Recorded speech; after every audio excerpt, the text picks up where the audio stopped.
Good. And this is Ken Kraetzer for the New York St. Patrick's Day Parade at the installation event for our 2016 Grand Marshal, Senator George Mitchell. And I have a chance to talk with Hilary Beirne, who is the Master of Ceremonies for the event today. And Hilary, just a wonderful acceptance speech by Senator Mitchell. Absolutely fantastic. One could see how he mastered the entire room and how he would be masterful in conflict resolution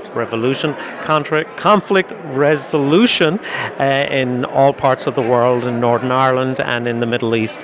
Fantastic speech. He commanded the audience really, really well, and I have to say, what an outstanding Grand Marshal he's going to be for the 2016 parade. One of the other elements of the parade this year will be the anniversary and commemoration and remembrance, and really learning about the events of 1916. For some of us, we're going to be learning about it. For others, knew it only too well. Tell us a little bit about how the parade's going to remember 1916 in Ireland. Well, we're remembering the parade with, we were very careful in the selection of the Grand Marshal.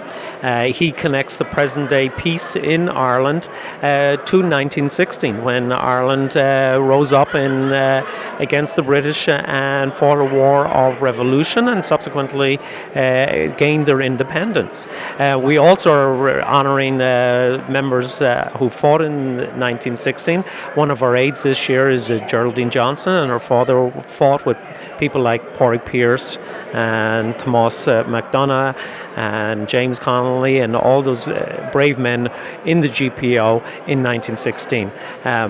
The theme of the commemoration this year in Ireland is peace and reconciliation, and we can see no better person to symbolize peace and reconciliation than Senator George Mitchell as the Grand Marshal, and certainly the historical element of it, we certainly can see no better person than Geraldine Johnson to connect us with the past.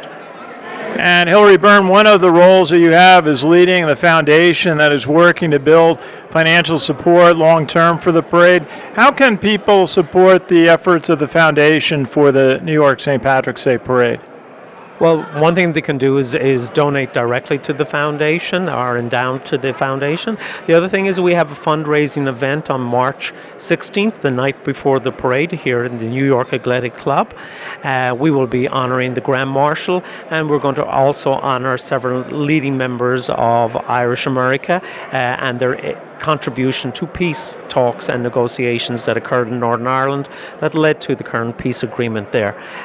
We want to make sure that this year's parade is reflective of what is going on currently in Ireland, and as I said, also we want to make sure that it's reflective of what happened in 1916. And I think by honouring several Irish Americans who are prominent leaders in peace negotiations and getting the American government involved in Northern Ireland to ensure a cessation of the troubles there is certainly one way of doing that. I have to say, I saw you on the Out of Ireland television program this week at the moment, just before the whistle blows, and you're scurrying around taking care of last-minute items. What's your best moment in the St. Patrick's Day Parade? Well, I always love to watch the units come up Fifth Avenue. You see a sea of people, and it just absolutely marvels me every year. It gives me goosebumps on the back of my neck to watch so many people come out on Fifth Avenue every year to celebrate their Irish pride in the greatest city in the world. It's just a tremendous event, and if people haven't ever marched in the New York City St. Patrick's Day Parade, I certainly would recommend it. It's something to put on your bucket list, no doubt. Absolutely. Hilary Beirne, you do so much to take care of this New York City St. Patrick's Day. A pleasure to work with you, and we'll see you on March 17th. Thank you very much, Ken. It's Ken Kraetzer for the New York St. Patrick's Day Parade at the installation event for the new Grand Marshal.